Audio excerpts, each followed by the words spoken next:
Hello and welcome to a brand new episode of The Chord. Right through this month on The Chord, we're talking about a band which really probably shaped rock and roll more than any other band possible. Of course, we can talk about Led Zeppelin being another band who did what they did.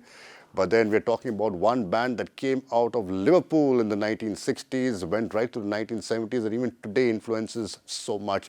The band is called the Beatles. Now, what makes the Beatles so famous? Well, the fact that they really started small. Nobody even knew them. Three boys, I'm talking about McCartney, Starr, and then Lennon, came together and just decided, okay, let's start a band. But they loved their influences when it came to music. The influences basically were the blues from America.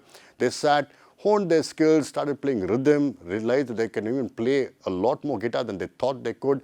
12-string guitars is what they want to eventually reach towards, but didn't really happen. But they could play lead and bass, and they could also sing and pen down lyrics. Something that a band really needs is all these influences coming together, but you need the kind of skill to take it forward. That's what the Beatles had.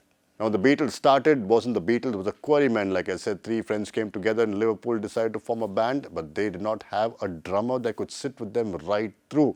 That's when Pete Best came along and decided to help them out. Now, the problem was Pete Best was more good-looking, he could sing more, and he had this influence on the band and also on the crowd that others did not have. Created a lot of problems within the band. Pete Best left, everybody else started playing one of the other. Audition did not really become the kind of drummer they wanted. Beatles did not really feel themselves as being the Beatles, and that's why they called themselves the Silver Beatles before eventually becoming the Beatles. Now, there are people who claim that they became the fifth Beatle. How does that happen? Well, the story goes that everybody from Eric Clapton to Paul Neal to Neil Fenwick came and started playing for them, playing different songs for them, but they really did not become the fifth Beatle. So there's always only four of them. But a lot of problems started happening within the band. Now, once you become popular, for example, a band like the Eagles, they had so much going for themselves. They were on their peak, but decided to disband because they couldn't get along with each other. That's exactly what happened to the Beatles as well. Why they disbanded? Well, basically because they couldn't stand each other eventually. And that's what happened to the Beatles. Sad, but true. Now, Brian Epstein managed to get them their first recording contract with a big-time company, and that is Parlophone, that belonged to EMI. Now, till then, every single recording unit said that these guys are going to be useless, nothing's going to happen. Studios were not taking them, not giving them time also.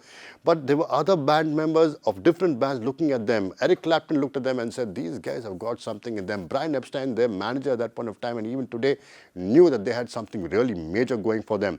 But the man who made everything tick till the end of their career is a person called George Martin. From changing the hairstyles that they had to the way they dressed to how they should even play their shows, how they should make their music videos, everything was influenced by Mr. George Martin, and that's how the Beatles eventually became the Beatles. Now, there's a lot of theories as to what happened to the Beatles, why they disbanded and so on and so forth, but let's not talk about that. Let's talk about what really motivated them to make music.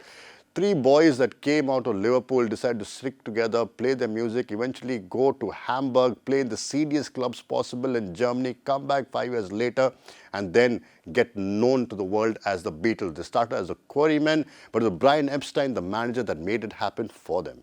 Now, there's also a lot of controversy, and you could also say speculation as to why Pete Best left the band. Now, nobody's really coming out and saying as to what really happened, but there are these people who think that they know what really happened. And so, if you look at IMDb or go to any of these sites where anything is about the Beatles, you will get to know that Pete Best was the first drummer for the Beatles. But why did he leave the band? Apparently, he was a little too popular than everybody else. Brian Epstein would come to say that that is the truth, but we never know. This is the Beatles. Now, there is also a lot of controversy as to why the Beatles broke up. Now, eventually, people would come to say that they couldn't stand each other because they became too popular. They came to India, they went to Rishikesh, they were going all over the place trying to find their inner peace, apparently, because as a band, they were too popular. They hated playing live shows because they couldn't hear themselves. And the first band to ever use feedback of a guitar was the Beatles. They were breaking boundaries everywhere. But unfortunately, they couldn't stand each other, and that is what happened to the Beatles eventually. They disbanded because they could not stand each other. What a sad way to go. We've come to the end of this episode of The Chord. Catch me only on Rosebowl and only on The Chord.